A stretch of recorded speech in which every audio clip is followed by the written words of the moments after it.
Welcome back to the podcast, everyone. My name's Alex. I'm a consultant psychiatrist. Today, I'm very happy to be here with Dr. Alex Meaburn, a specialty doctor in psychiatry. He's completed his first 3 years of psychiatric training, and he's been doing a lot of behind the scenes work, helping us organize different interviews. So, a lot of the recent interviews we've done would have been organized very graciously with Alex's help. Today, we're going to be doing something fun. Anya recently put out an episode about neuroscience with Dr. Camilla Nord. And when I listened to it, I was jealous because she was doing it in person. And I haven't done an in person podcast in a while. So I thought we'd take the opportunity. We've set up our little studio here, and we're going to be answering questions all about some of the fundamentals of self development and psychology, stuff that's quite close to my heart, and stuff that I think can be quite helpful even in the psychotherapy world and the psychiatry world. So, Alex, thank you very much for joining me today. Thanks for having me. I have to say, I'm quite excited hearing you do that introduction. It just sort of bringing me back to listening to the podcast. So it's nice to actually be here in person. Excellent. So, what questions do you have for us today, Alex? Well, where to start? Perhaps that is a nice segue into where to start. So I'll explain that. Essentially, I want to talk a little bit about some of the common difficulties I've been experiencing just in life and as a psychiatry trainee. And my hope is that these difficulties will be sort of relatable to our listeners.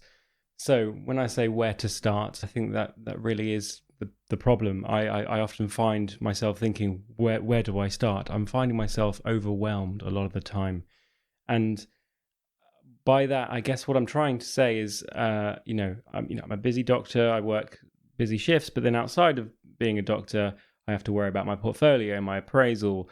There's a lot of extracurricular stuff that I have to find the time to do on top of everyday life that everyone has to do. And I find myself with very precious little time. And then when I have that time, I'm sort of stuck. I'm sort of going, what should I do? How do I use this time? I guess my first question to you is do you find that that's a common sort of feeling for people in the modern day world, feeling overwhelmed with how they use their spare time? Yeah, I think so. We're in a very specific time, and I think I've released a few episodes about this recently, about understanding the nuances of the time you're living in. And I think nowadays, especially in the West, we're in a time of over optimization for everything. We're in a time of intense careerism. I think for many people, we do actually have more possibilities than we've ever had before. But I think the danger with that is we've kind of slept walked our way into a scenario where there's this constant drive to achieve as much as we can without actually thinking about what our goals are, what we want. I think one thing that's really lacking in the modern context is people have stopped thinking about their values. There isn't a sense of stepping back and auditing what do I actually care about as a first step towards how do I actually want to live my life. I think when religions and other sort of spiritual institutions were more dominant, there was more of an emphasis on reflection on where you might actually want your life to go. And nowadays, I worry that that's lacking. And instead, we kind of seek automatically, we go into these defaults of things. I want to be famous. I want to make a lot of money. I want to generate a sense of achievement. But often it's lacking in any kind of introspective grounding. So if someone comes to me with a predicament like yours, I'm not really sure what to do. I'm kind of overwhelmed. It sounds like you've already achieved a lot and you're pursuing a lot, certainly more than the average person, but you feel kind of overwhelmed and you're not sure what to do with your time. The first step, and this would be the first step in any kind of self-development journey, is to audit. That's to say, like, how am I using my time? And what of the behaviors I'm doing is giving me benefit versus what's taking from me? And what might I actually want my life to look like?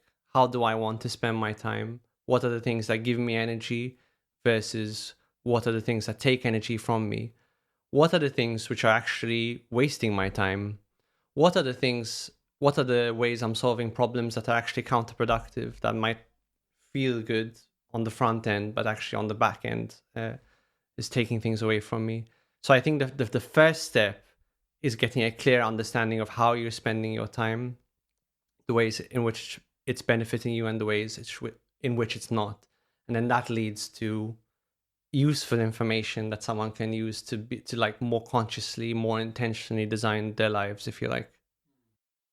I appreciate that, what you're saying. And I guess for me, the question that brings me on to is there must be a sort of an ideal, or I say ideal, a good sort of ratio of doing, I don't know, things that are sort of life admin, things that are productive towards growth, things that are for fun. How do people go about working out what's the right balance for them? Is it simply a case of auditing and cutting out the things that aren't good for them? Or is there something else that they need to think about? Do they need to think about, okay, am I spending enough time enjoying myself? Am I spending enough time progressing? How would you sort of approach that question? It's a very individual question, and it's not an answer anyone can really give you. I would say it's a process of ongoing experimentation, but also a process of becoming more and more self-aware and familiar with yourself, more in touch with your feelings about all of these things. Because I think one of the things that's wrapped up in your question is the fact that we have all sorts of competing needs, as you've outlined. So we want to grow, we want to feel satisfied. Sometimes we just want to have fun, but we also need to make money. We also need to have good relationships. We also need to send that email that we need to send on Tuesday. So that's really what makes life so complicated, is that we have these competing needs, and those competing needs are also played out across time, short term, medium term, long term. And what might be, like, often what's considered a mistake or a waste of time is something that feels good in the very short term but is bad in the medium term and the long term. I don't think there's a magic ratio particularly. One of the things people think about a lot in humanistic psychology and humanistic therapy, which I really appreciate, is you have to, as I said earlier, get in touch with your feelings about these things. You have to learn to develop that sense of fascination, like, when am I fascinated? But also that sense of burnout and overwhelm. When am I too overwhelmed? When am I too afraid? Or when am I just in the correctly afraid, in that sweet spot of fear that will get you out of your comfort zone? What I'm saying is we have all sorts of emotions that evolution has given us over hundreds of thousands of years, and we need to tap into those emotions, because they can give us a clear sense of where to go and what paths to go down, rather than relying on a more top-down, okay, this is the magic ratio someone told me I needed to reach. So, for example, taking burnout, it's good to develop a clear sense of when do I feel overwhelmed? Where do I feel that in my body? How do I know how much is too much? And then countering that, how do I know when I feel replenished? What things actually give me that feeling of replenishment? How much sleep do I need to feel replenished? So I think a continuous process of experimentation, but then also getting in touch with your senses and your perceptions. That I think one of the dangers, again, of in a modern context, is we think we're like in a time of hyper rationality, where we feel everything can be worked out beforehand, and we've almost started to distrust our immediate perceptions of self and others. And I think that's a huge mistake. As I alluded to earlier, I think we have all these emotional systems for a reason, and they're not perfect. And the more you use them, the more, I believe, finely calibrated they become. So, for example, your sense of overwhelm can become finely calibrated as you get in touch with it over time. But we need to use these systems. It's not something you can just think irrationally about and work out with a spreadsheet, or something like that. I'm interested that you said bodily sensations, being attuned to them. What can our bodily sensations tell us about, how we can sort of attune to more fun or more progression? Our bodies tell us everything, and our emotions tell us everything, and so do our thoughts. I also think paying attention to your thoughts is a good idea. But one of the things you do like, one of the reasons someone might come to therapy is because they're kind of cut off from the neck down. So they're not actually finely attuned to their emotions. So a really common intervention in psychotherapy, someone might say, I feel depressed. The therapist might say, what does it feel like for you to be depressed? Indeed, how do you know that you are depressed? And they might say, well, I feel this kind of sinking feeling in my abdomen, for instance, or I feel this sinking feeling in my chest, or I know I feel anxious because my heart is beating fast, or because I'm sweating, or because my legs start shaking. Our bodies are giving us all sorts of clues as to what we're feeling and what we might need in a given moment. But again, many people aren't attuned to that. There's lots of reasons why that might be the case. Learning to become more attuned can mean as you go through life, you can start to sense what's impinging on you, what do you need, what do you desire, and then you can therefore more reflexively make moves to get what you want, or importantly, to protect yourself against what you don't want. So, for example, that's a big feature of Gestalt psychotherapy, which is a humanistic therapy, is like being able to spontaneously, reflexively get what you like, behave in a way that's an appropriate response to the situation. Someone impinges on your rights, you get angry with them and stop them, for instance. You see something you want and you feel you can go and you can go and ask for what you want without having an emotional block towards that. So that's the kind of thing I mean. I think your body can tell you all sorts of valuable information, and paying attention to it is the first step then towards learning to respond reflexively to it.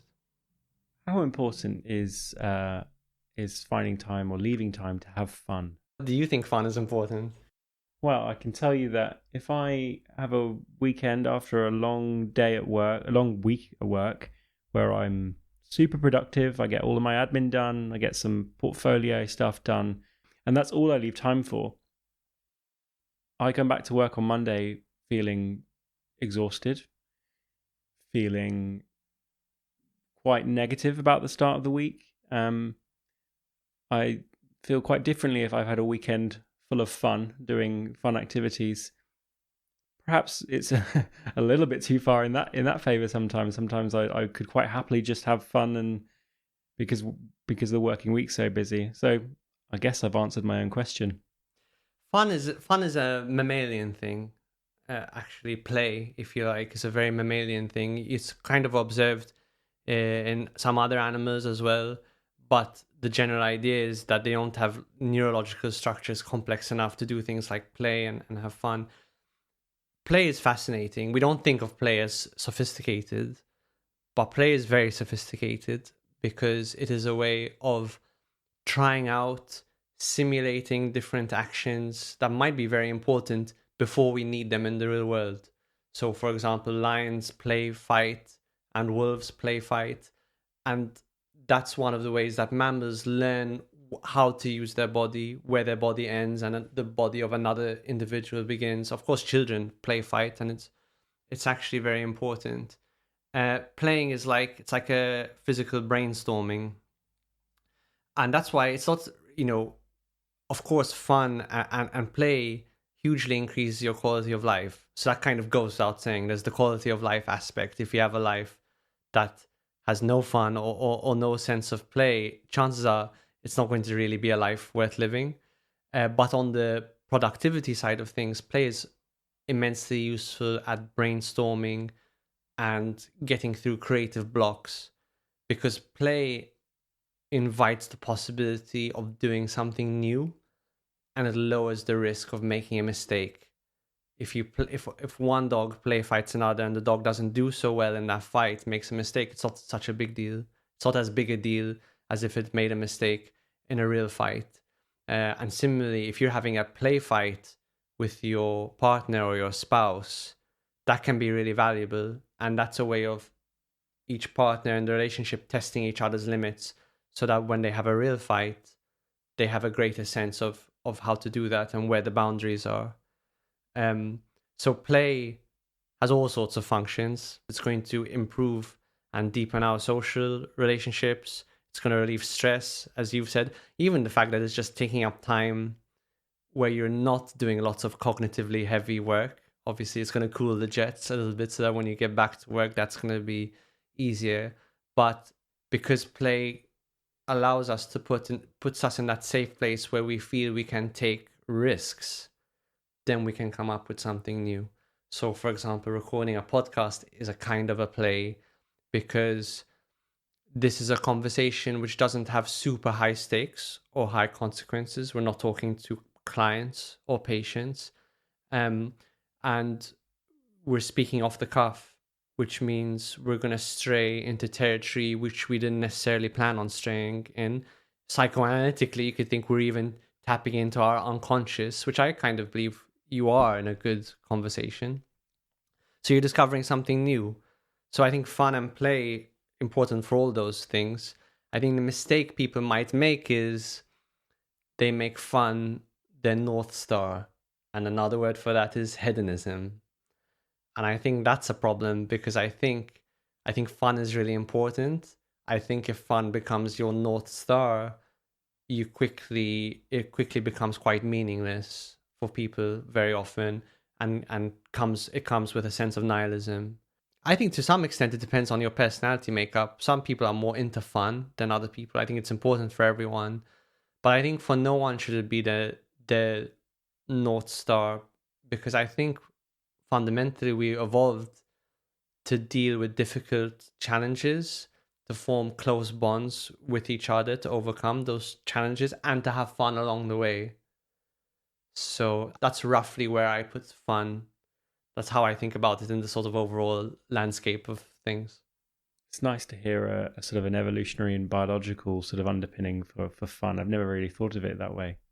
Yeah, we've made a lot of podcasts about evolutionary psychology, and I think it's really helpful for people because it actually depathologizes a lot of our behaviors and our mental attitudes and our emotions. So you take something like jealousy, for example. Jealousy is the kind of thing no one wants to admit to. No one wants to admit that they're having these feelings of jealousy or envy. But once you understand there's a clear evolutionary rationale to why we might have those feelings, like a really good rationale, then you can come to understand them and accept them. And ultimately, the important thing is to not necessarily give in to all of our emotions, but to understand that we have them, to accept them, and that can help us move past them and perhaps make better decisions.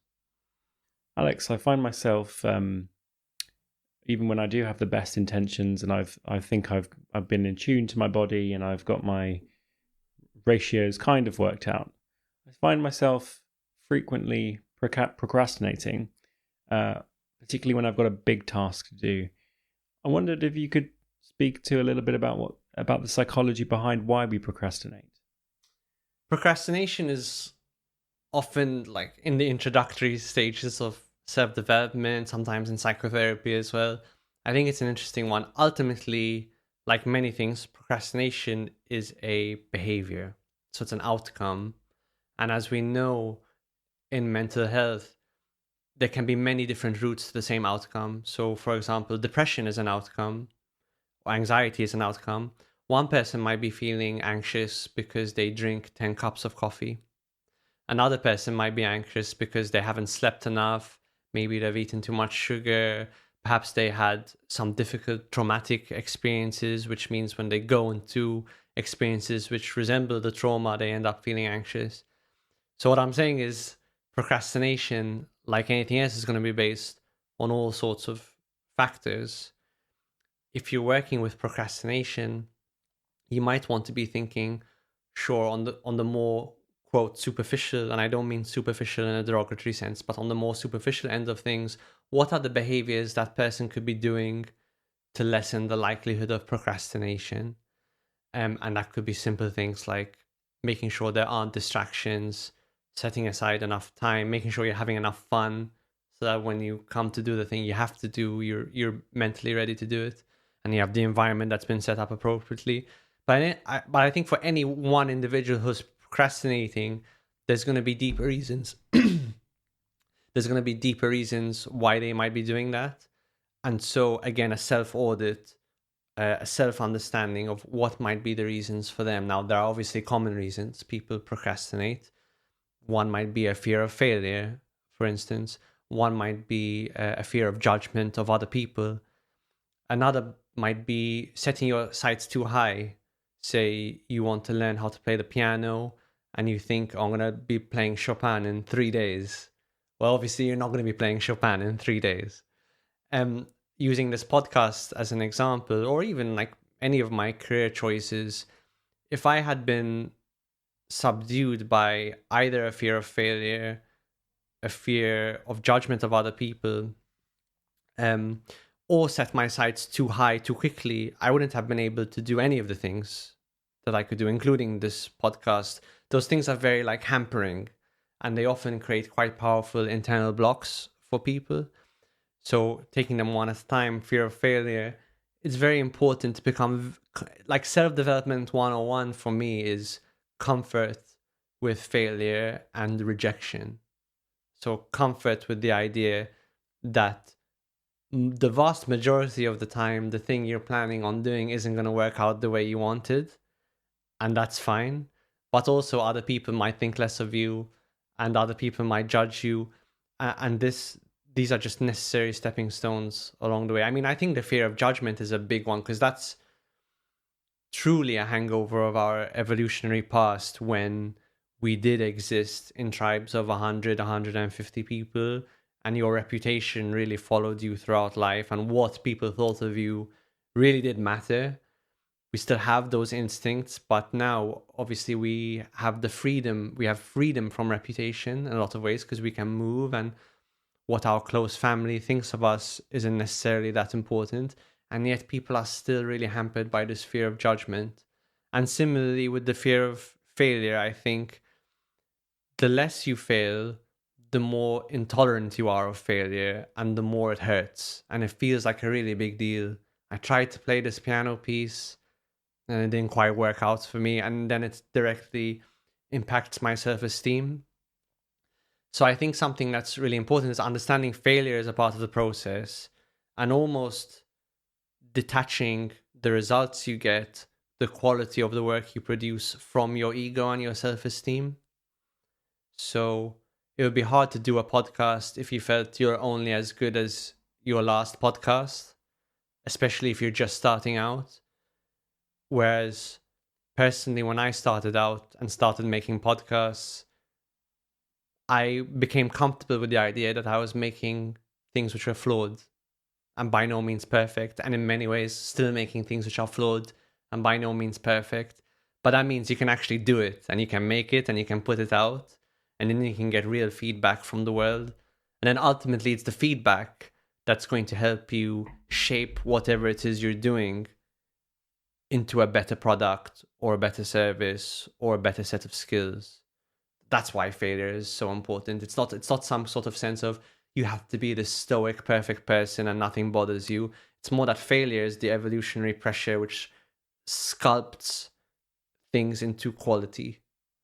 And I think you can apply that to everything. So I don't know if that's why you procrastinate necessarily, but I think fear of failure, fear of judgment, and setting the bar too high are very big reasons. And it's really worth understanding that any activity worth pursuing is built on repetition and iterations. If you want to learn to play the piano, it's not about learning a song. It's about learning 1,000 songs and being a different person on the other end of that, or making 100 podcasts and being a different person on the other end of that. It's not about any one podcast or any one unit of production. It's about the process, about the repetition. So one of the first pieces of advice I tend to give people if they are procrastinating is lower the activation energy, lower the threshold for success. So if you want to start a podcast, maybe don't start out with trying to do an hour-long interview with your dream guest. Maybe try talking into a microphone for 5 minutes, and maybe don't even release it. And let yourself feel successful, even if you achieve that really low bar. Allow yourself to say, well, Yesterday, I didn't record a 5 minute podcast. I've never done a podcast before yesterday. Today, I made a 5 minute podcast. So I'm 1%, maybe 0.1% closer to my goal. And then all of a sudden, you have like a beachhead. You have something that you can start to build on. So I think taking that view, start super small, and then small, consistent over time will always win. So I don't know if that addresses any of the reasons you procrastinate. Hopefully it does. I think if anything, it's given me many more questions, Alex. Okay. I was wondering if perhaps as well the type of thing that you do when you procrastinate might be indicative of why you're procrastinating. So I frequently find myself scrolling on YouTube when I've got something that I need to do, or when I'm just generally not feeling 100%. I wonder if that might be a sign of perhaps the reasons, or if you couldn't really generalize it like that. What do you think the fact that you go to scrolling, what do you think that says about the reasons for your procrastination? Personally, I think because I find myself doing it when I'm tired, maybe when I'm a bit pissed off, when I maybe just having lower energy, lower cognitive capacity. So I want something easy to do.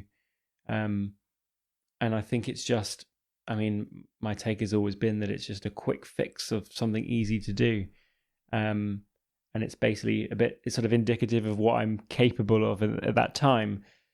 Although I don't think that's always true, because if I really just took the time to, actually pick up the book that I could be reading instead, or the game that I want to play, or the film that I want to watch, all of those things are, now I guess I'm talking about sort of choosing to do something that would be otherwise refreshing or replenishing.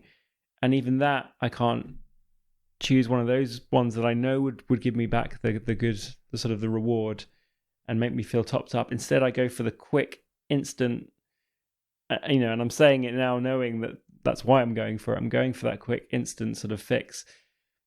I mean, does that resonate with you? Do you think you see a lot of people doing that kind of thing? I talked about auditing time earlier. When you do that, the real low-hanging fruit, so the way to get a lot of time back, is to, I think, cut out exactly the kinds of activities, that kind of time that you're talking about. So I call that the gray area between fun and work. Now, obviously, your work can be fun and you can have fun working. I understand that. But roughly speaking, you have things in your life which are productive, which are accomplishing a goal. And you have things in your life which you enjoy, which are replenishing you in some way. A huge problem, again, in modernity, I think, is we have so many things available to us which don't exactly make us feel good, happy, or relaxed, but it's just so easy, so damn easy to give your attention to them.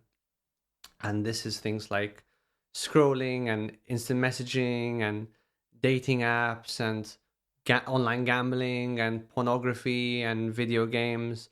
They're things that often have been intentionally designed to be as attention grabbing and hooking as possible. But then after you've done them for a while, after you've spent any amount of time doing them, it feels kind of depleting. It feels empty. And I usually draw the analogy with food. Like, you have food that is genuinely replenishing. It may not give you like a high when you eat it, but it's genuinely replenishing and it's enjoyable to eat and it tastes good. And then you have junk food, which, if you abstain from junk food for any length of time and then you have some junk food, you realize how artificial it is, because it almost feels like a high that you're getting. It feels very artificial.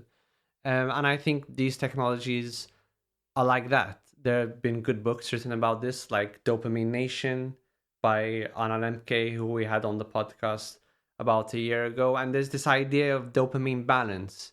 The things that cause dopamine to be released very quickly, very easily, are often these technologies which are very distracting, which hook us, but ultimately deplete us.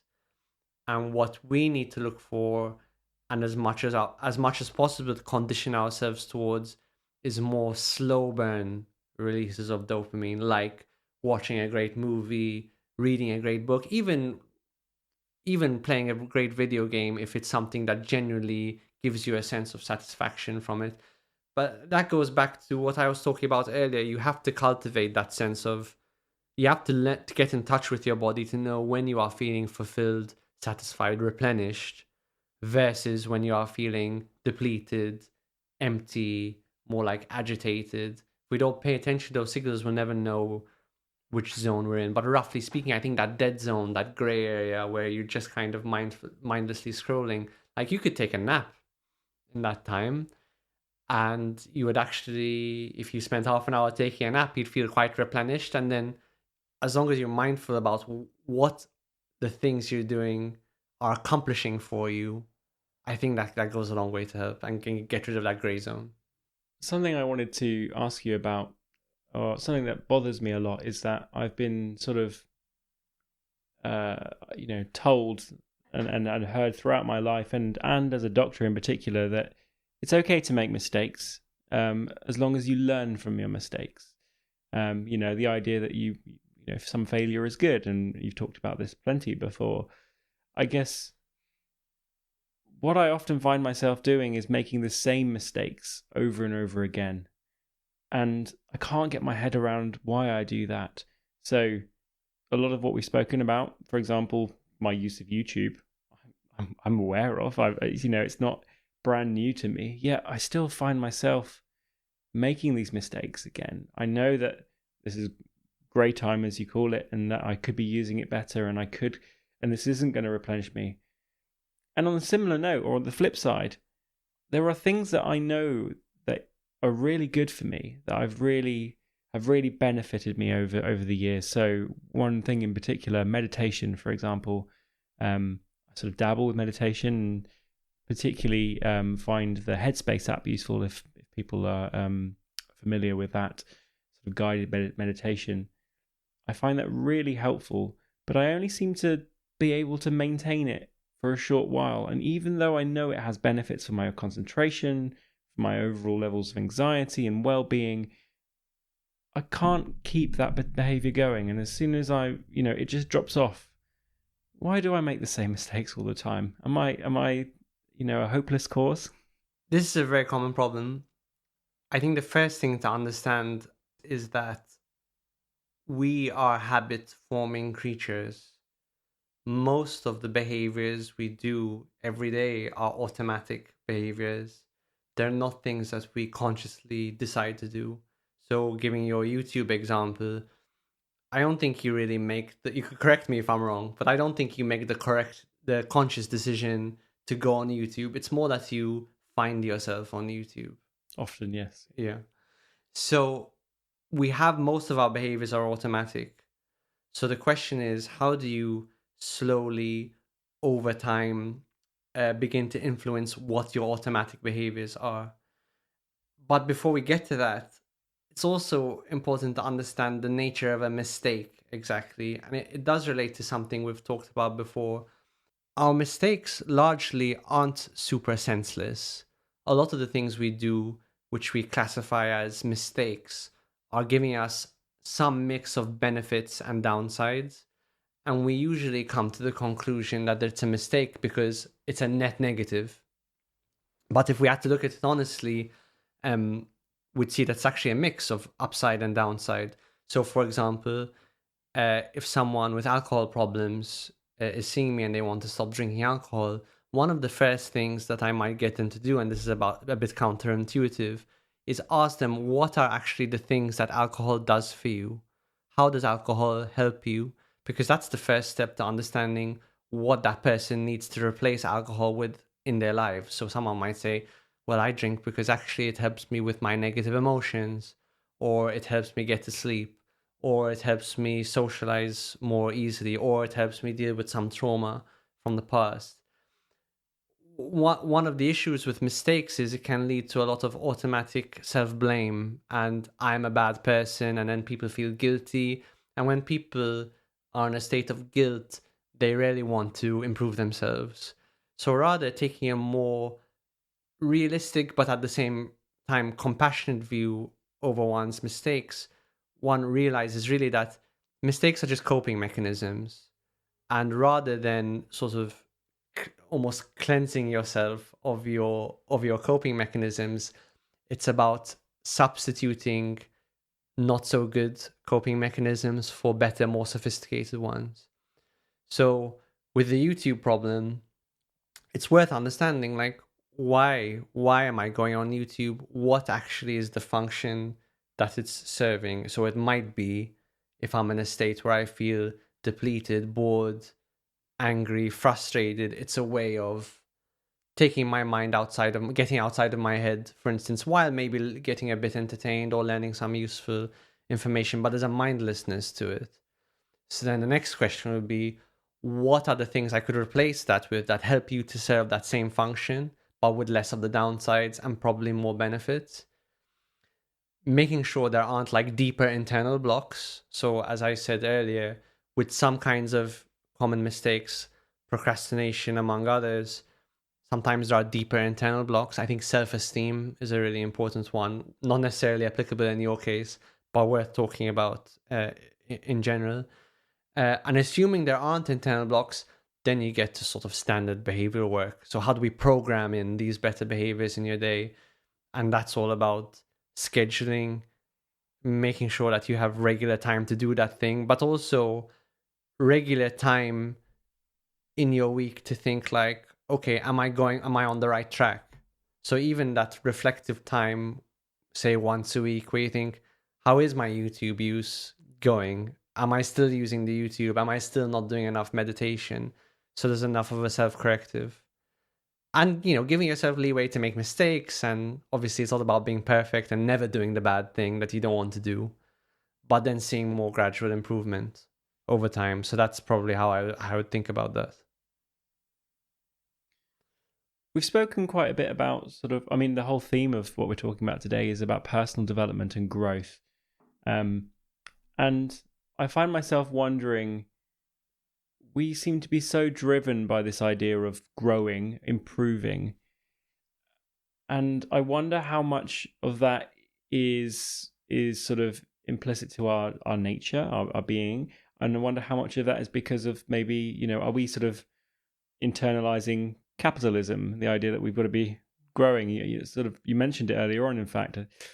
And I'm also thinking about sort of, general well-being and happiness. And if you look towards Buddhism and meditation, sort of the idea of being content with what you have and present in the moment, how that seems to sort of be almost in direct contrast with this idea that we need to grow and develop and acquire more. Is there a balance to be found between the two? And I guess my original question was, how much of this is implicit to us as humans, and how much of it is because society says we need to grow? I really like this question, and I think there are some really useful distinctions to be made. So the first question is there something implicit, inherent to being a human that's about growth and development? And in my view, the obvious answer would be yes, because if you look at the human animal across the lifespan, and I think this is well understood in psychology at this point, we of course grow. We grow physically, we develop new physical capacities, we grow mentally, we develop new mental capacities. We also grow as a species. We, as a species, develop new capabilities and the ability to do new things over vast stretches of time. I think if you look at the work of people like Maslow, who was one of the first people, but I think not the first, to talk about the concept of self-actualization, the idea that one of our inherent psychological tendencies is to actualize ourselves in the world in different ways, or the or the work of Carl Jung, who talked about individuation. So part of our life's task is to become an individual. I think it's clear that there is something about growth and the development of new capacities that is inherent to being human. However, one problem is when we don't grow in a manner which is concordant to our true selves, but we absorb just the values of the people around us or the systems we happen to form part of. So, for example, for one person, like building businesses, making money, being an entrepreneur, that might really speak to their true self. They're like a leader, they love producing wealth, they love forming organizations. It's true to themselves to pursue that path. Another person, they might be more soaking up by osmosis what they think they should do by view of existing in a capitalist context. Like in a capitalist context, I'm not an anti-capitalist, but in a capitalist context, someone might say, okay, making money clearly is the way to be successful, and obviously lots of people fall into this trap, and then they spend half their lives trying to make a lot of money, and then they do, and then they're still terribly unhappy because, unlike the first person, making money isn't really concordant with their value system. Actually, what they really want to do is fill in the blank. So I think growth is a huge part of our nature, but it's really important, as I said at the beginning of the conversation, to develop a conscious awareness of what you care about, what fulfills you, what fascinates you, so that you're not growing some sort of image or persona of yourself you can use to get through life that other people will approve of. But you're actually developing, you're actualizing your own set of values, something that's concordant with your true self. Like, you love to help people, you become a doctor, say. I think it's really interesting then bringing in concepts of Buddhism. So, as you said, Buddhism is more about acceptance of self, acceptance of the way the world is, and doesn't that contradict notions of growth? I don't think it's an either or. So if you look at Gestalt psychotherapy, one of the really interesting things there is the paradoxical theory of change.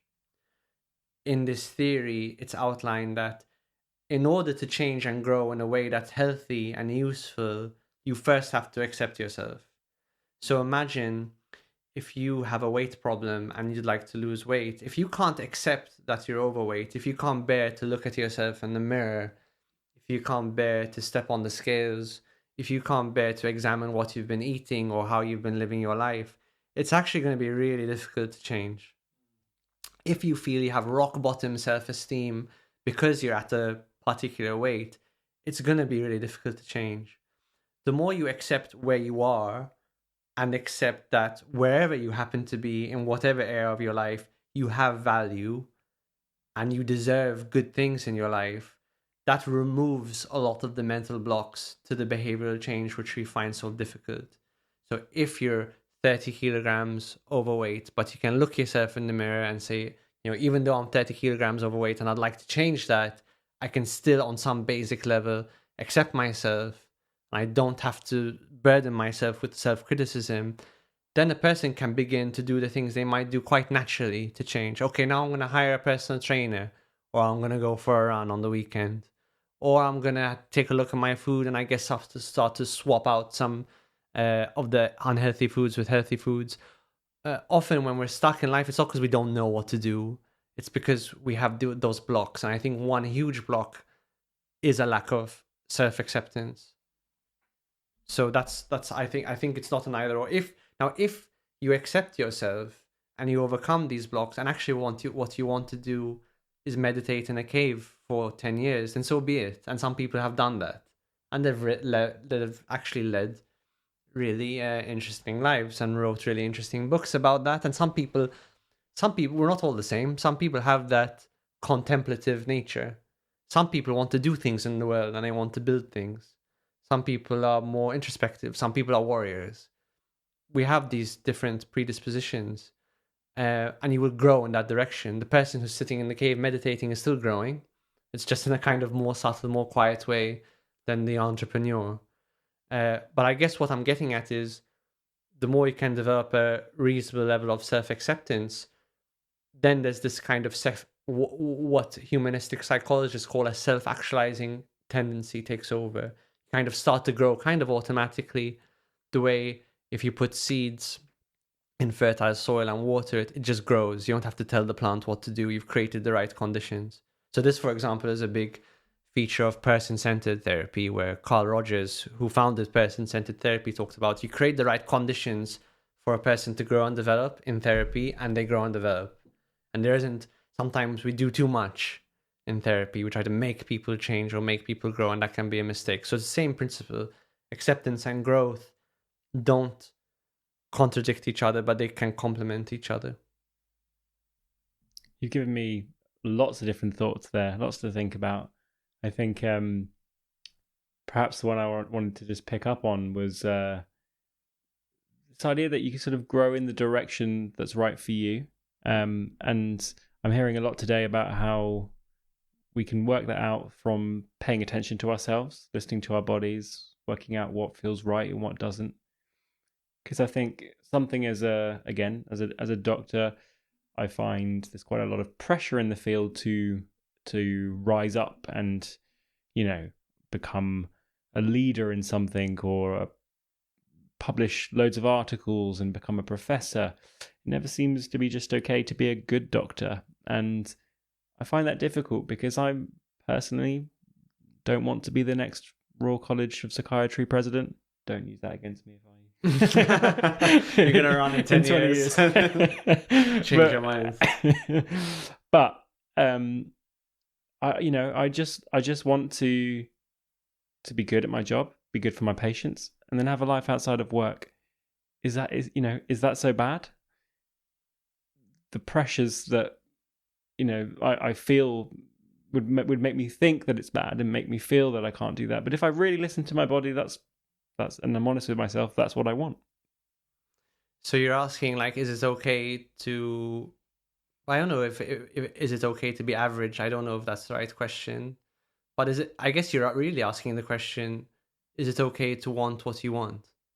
Yeah, and not be super ambitious. Sort of be happy with, what you might see as a relatively reasonable, attainable goal. It's not sort of...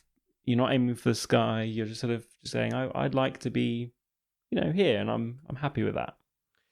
So I've talked about this when I've talked about personality theory and like the big 5 theory of personality traits. So one of the really useful things about learning a model of personality or this model of personality is it gives you a framework to understand yourself.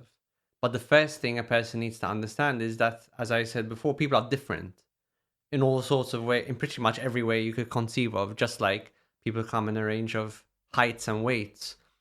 There's the same level of variation in terms of our personality. Some people are much more naturally ambitious and hardworking. Some people might be ambitious and hardworking when it comes to one specific thing, but then not a lot of other things. Some people are more interested in being around people and leadership. Some people are more naturally enthusiastic. Some people are more or less relationship focused. So it comes down to, again, just being sure, coming to terms with what is your nature, removing those and making sure that there aren't blocks obfuscating your nature. Because I think that can happen, especially in a world that's very busy, as we've talked about, very filled with distractions.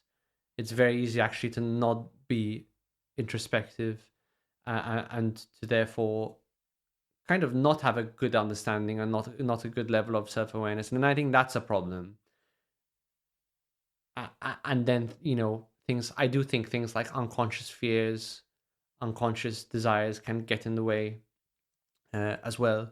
But assuming you do come to know yourself, you do come to understand your nature, you do get in touch with your body, and you're good with certain choices, then you're making then that seems fine. And one of the things I think about maturing and getting older is realizing you have to make certain choices, and also not making a choice is a choice.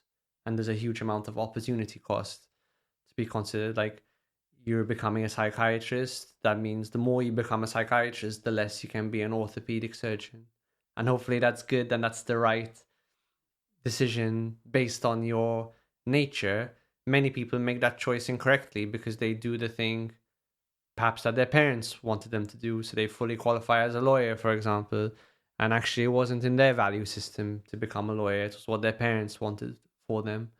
So I think people run into these problems actually quite often, and that might be the formation of a lot of midlife crises for people, where people wake up one day in their 40s and realize they've made certain decisions that that they can't they can't undo. Perhaps they can change direction, but there's a certain finiteness to life, which means you do have to be careful and conscious about your choices. But the first step, I think, is understanding your nature.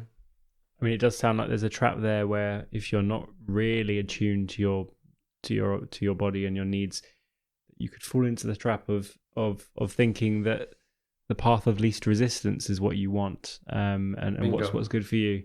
Yeah. And actually, that that might feel good at the time or might feel easy, but actually there's got to be a balance there of actually pushing yourself a little bit and making sure that you're not just going you're not leading you're going down the path of avoidance. So one idea I like to play with is called the economics of discomfort, and that's the idea that you get to choose. Like, discomfort is inevitable in life, it's a part of life. Like in Buddhism, life is suffering, and you get to choose. Well, you don't always get to choose. If you're lucky, you get to choose when you feel that discomfort.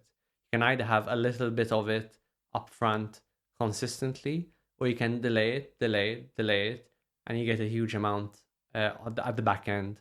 This is what also Anna Lemke talks about in Dopamine when she talks about dopamine balance. You do get a lot of cheap dopamine highs, and then all of a sudden you're dopamine depleted. Another example, when it comes to nutrition and lifestyle, you can avoid exercising because it's comfortable. You can eat junk food because it's comfortable. You can do that for 10 years. You can delay discomfort as much as possible. At some point, you're going to have to pay the bill. And paying the bill might look like having heart disease or being obese, having problems getting upstairs.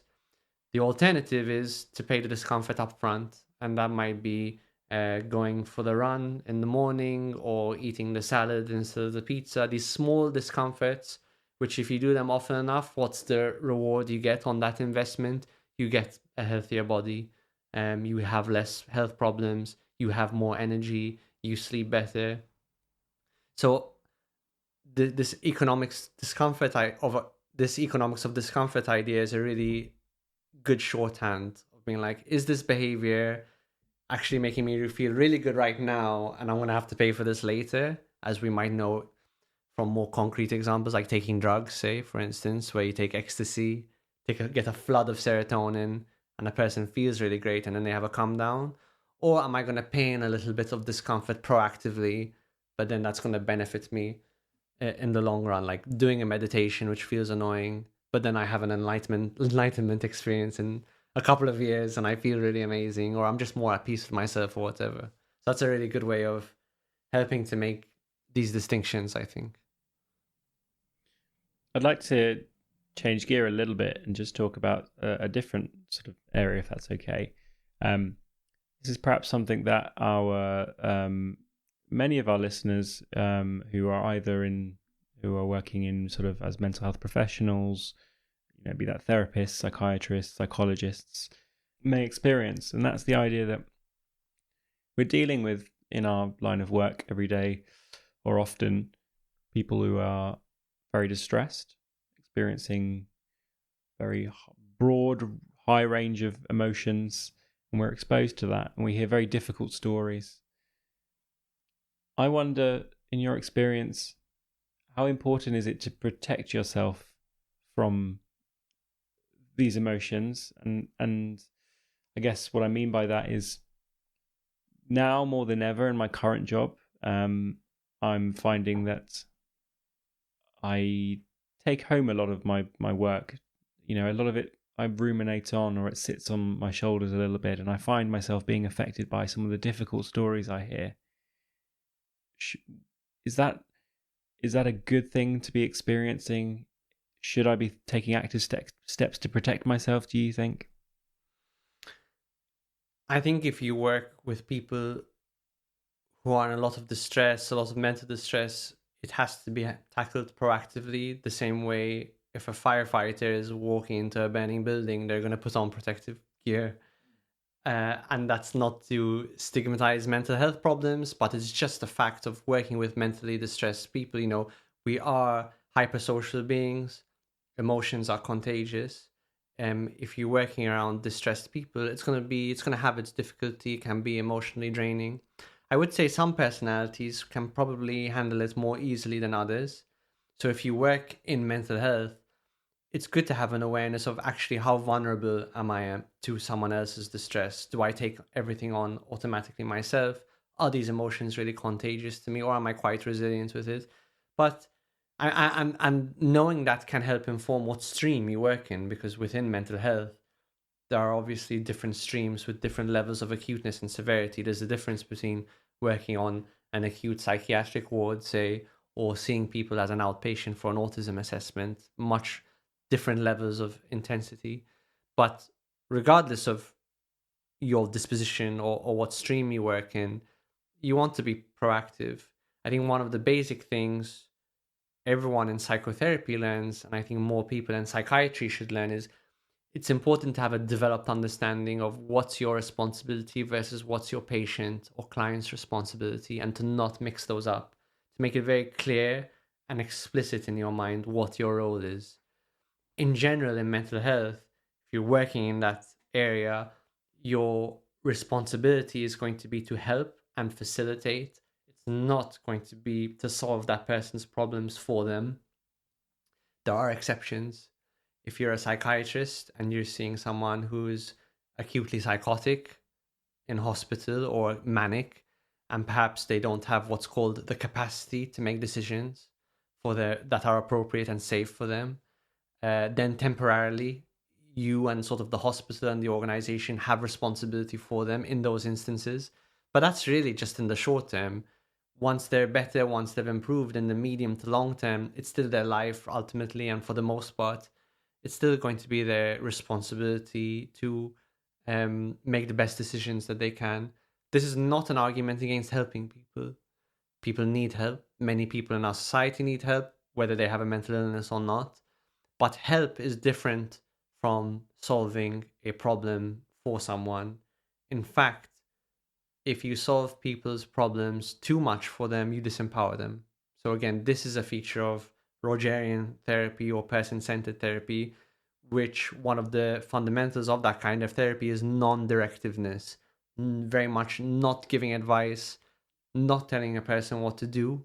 Because when you tell a person what to do, on some subtle level, you take away their agency and their autonomy to decide for themselves. Now, I think there's a time and place for more and less directiveness, but there's still a really useful lesson to be gained for that, which is as healthcare providers, we can have this tendency to take on too much responsibility for our patients and clients, and that's one of the things that can make it very difficult. It's one of the reasons why we might ruminate about someone after we've gone home from work.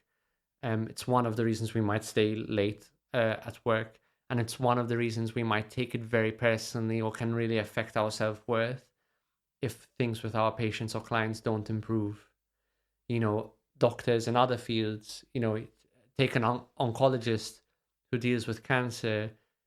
They, I think, have a more concrete understanding of some patients have a really good prognosis, some patients are terminal, there's a lot in between. I think there's the same is true in mental health. There's different levels of severity. There are different prognoses. And sometimes you can do everything correctly as a healthcare provider and things don't go the way you would want them to go. So developing a very clear and explicit philosophy around that, and the difference between what are your responsibilities and the client or patients, I think is very important. I think this is just scratching the surface. The other thing I would say for healthcare providers is we tend to go into healthcare because we're very agreeable, empathic people, so emotions can be more contagious for us.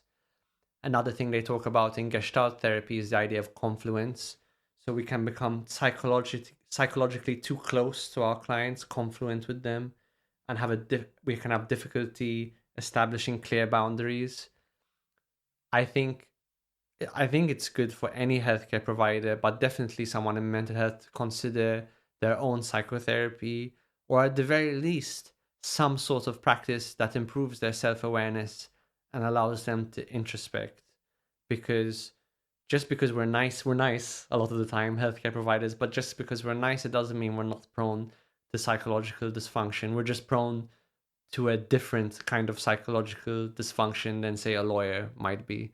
Lawyers might be more prone to being, let's say, disagreeable and arrogant because they have a more contentious nature, perhaps. Healthcare providers are prone to people pleasing, martyr syndrome, self sacrifice. So we really want to become, if that we do have that tendency, we want to become aware of it and develop stronger boundaries, again, clearer lines between us and our clients. I think there's a lot more to say. Again, looking after our physical health, of course, making sure there's balance in the rest of our lives, as we've talked about. But those are some really common problems with healthcare, I think.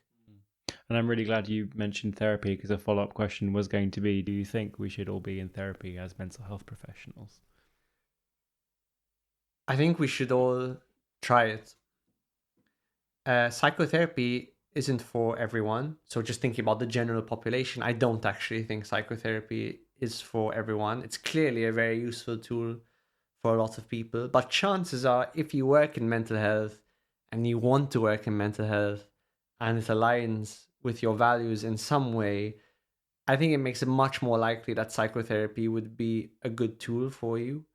Most psychotherapy courses, of course, mandate some form of personal psychotherapy, and psychiatry programs used to mandate it, but now they don't. And I think that's a shame because, particularly in psychiatry, we wield a lot of power if we're not very self-aware, and particularly not aware of some of the unconscious forces which govern us. We can not always use that power in the best way. So I think, particularly as psychiatrists, we should be really self-aware. We should be really conscious of the ethical minefields that we work in all the time. But even if you work in one of the other professions, if you're a mental health nurse or even a physio or occupational therapist working in a mental health setting, it's challenging. You're working with distressed people and you want to go into those environments with a sense of personal integrity and a sense of groundedness, and psychotherapy can give you that. Probably doesn't have to be psychotherapy. It could be regular journaling. It could be a meditation practice. It could be having at least a few friends where you're comfortable speaking in an unfiltered, non-judgmental, non-self-critical way. But if you're stuck, I think psychotherapy would be a good tool to explore. Alex, I something I've been thinking about a lot lately is I imagine quite a normal experience for many people, but I've not really come across it in terms of my studies and understanding psychiatry. This idea that, I mean, I'm assuming I've not just generated this myself. This idea that sometimes it feels like my mind is against me.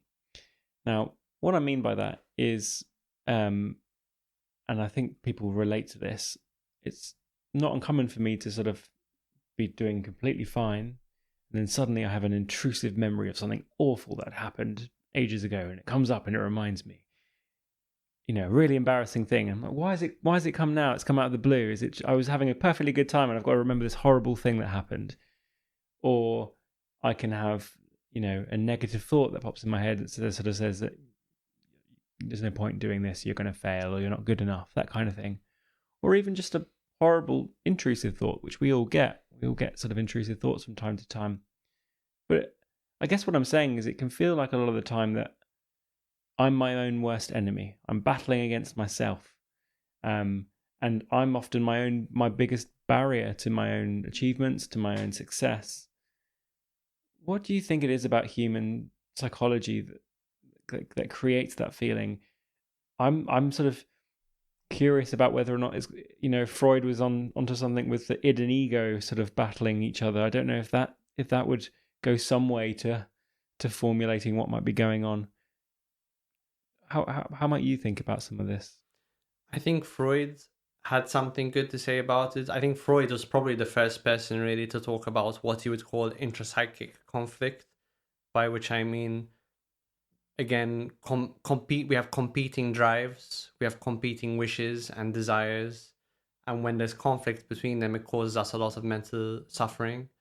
But Carl Jung talked about it as well when he said that generally a lot of what he found was a lot of his patients were at war with themselves.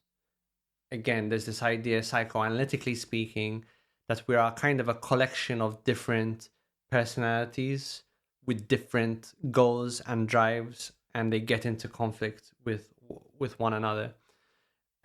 It's always interesting to examine, when we have competing instincts, what is each part of ourselves trying to accomplish exactly. So you said, you're trying to do something that that you think might better yourself, but you have this fear of failure. So if you had to think about two parts of yourself, like one part of yourself wants to accomplish something and the other part is coming up with these fears of failure, can you make a case for both parts? Like, what does each part want? I think in that example, yes. I think I could suggest that the part that's driving me obviously wants to grow, wants to maybe, and if you're thinking back in the evolutionary terms, maybe to go out there, put yourself out and get the food that's not attainable. And the sort of negative voices are trying to protect me and making sure I'm not taking too much risk and I'm not going to injure myself from trying to strive to this and really, socially ruin myself, that kind of thing. I could make a case for that. I'm not sure I could make a case for just remembering something silly I did once and that was really embarrassing just out of the blue, or or just generally sort of what would be the function? I mean, I'm jumping around a bit, but I'm also in the back of my mind, I'm thinking about this idea of the death drive and death instinct, and what would these I can't think possibly what evolutionary advantage or what functional advantage they would have for us. That's a good question, and I'm not sure I have the answer for all of those things, but I would say for the most part, when we have those negative impulses and thoughts, they are still trying to protect us. So even if you are having thoughts of being embarrassed from some sort of childhood experience, it sounds like there might be an idiosyncrasy to it as to when when our minds might produce these thoughts or bring them into consciousness. But then sometimes if you actually look at the situation, there can be a surprising logic or rationality to it. Like you might be about to put yourself in an uncomfortable social situation, and immediately your mind goes to embarrassment. So your mind is thinking, remember that time where you took a social risk and you dared to be yourself in preschool and it didn't work out? Well, don't make that mistake again.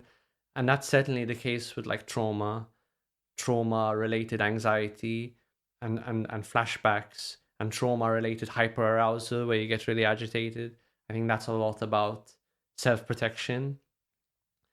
I do think in darker states of consciousness, and for perhaps people who have darker experiences, there are also more like frankly self-destructive impulses, particularly when people have experiences which are so intense that they lead to intense self-criticism, self-loathing, feeling of unworthiness.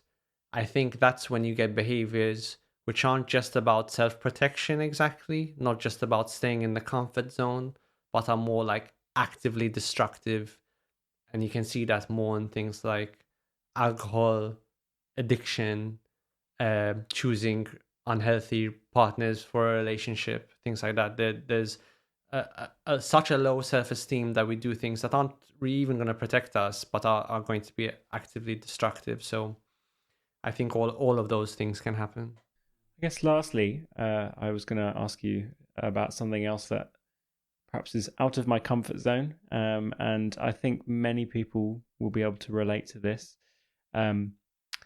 So I particularly struggle with the idea of public speaking, presentations, that kind of thing, and I'm guilty of going through much of my sort of earlier years avoiding these things. And I I'm not going to go into it today, but I'm sure I can think of much of the sort of psychological origins of why I might have developed these fears and why I may have avoided them. But here I am today in a position where I'm finding it increasingly hard to avoid these things. As I gain more responsibility, I have to do more public speaking. I have to be in a position where I am on that podium or I am presenting, and it terrifies me. You're doing a good job.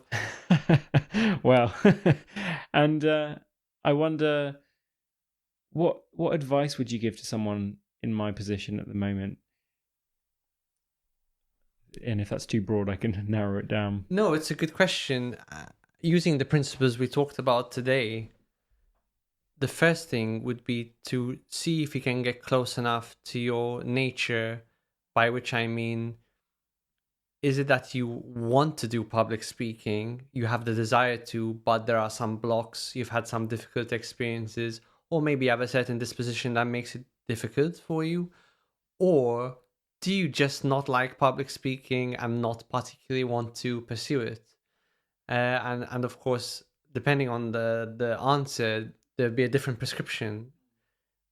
I think a degree of self-recognition and self-acceptance is important.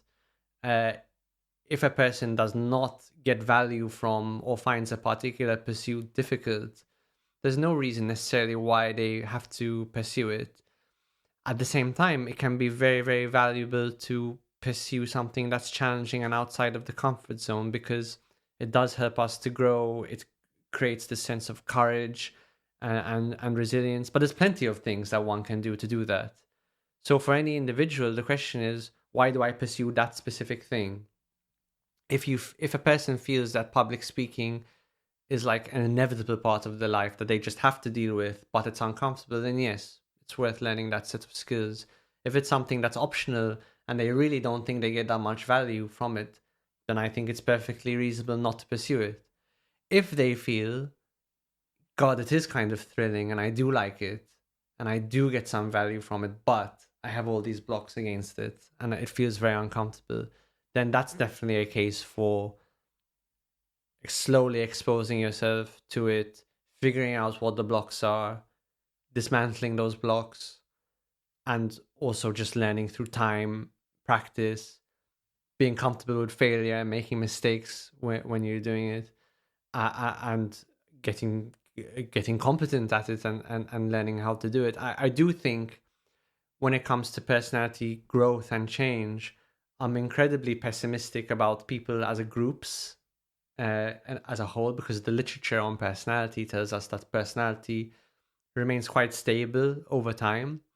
But in any one individual, if they say, "Oh, I just love to," I know I'm an introvert, but I do get a lot from social situations or public speaking, so I'd love to at least learn the skills of extroversion.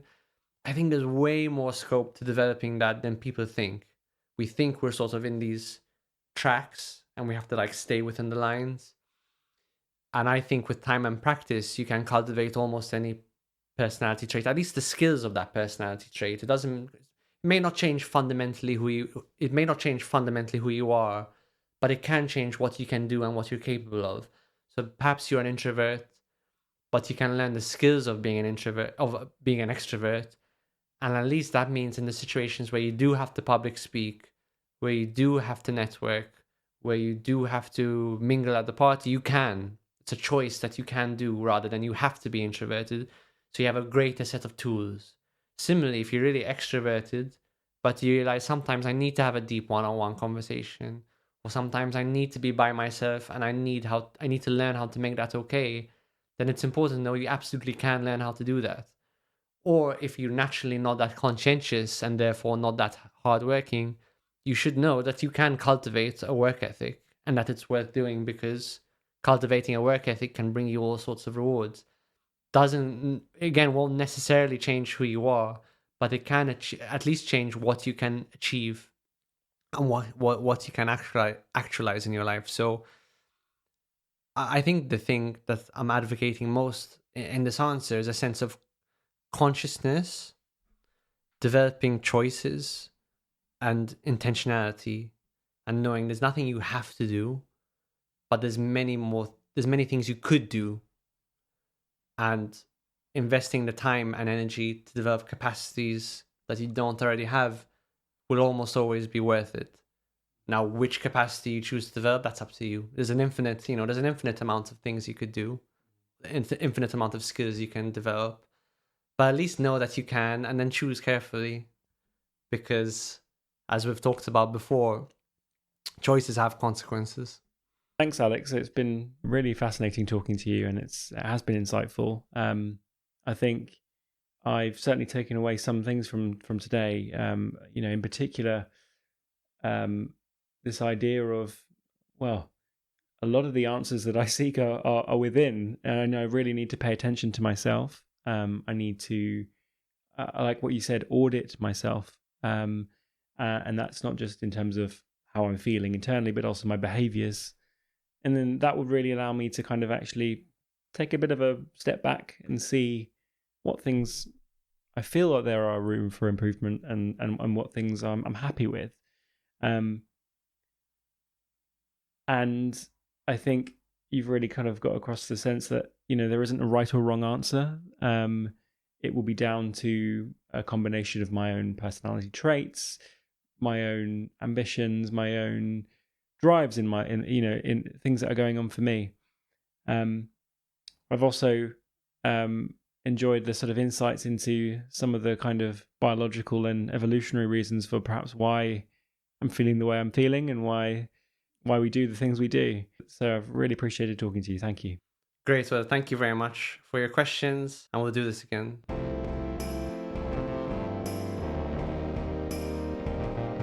Thanks very much for listening. This is the Thinking Minds podcast, a podcast all about psychiatry, psychology, therapy, and related topics. If you guys have any questions for us that you'd like answered on the podcast, do send us an email to thinkingmindpodcast@gmail.com. Also, if you want to help the podcast out, follow us on social media, share it with a friend, give us a rating or a review. That really helps people to find us. Thanks for listening, and we'll see you here next time.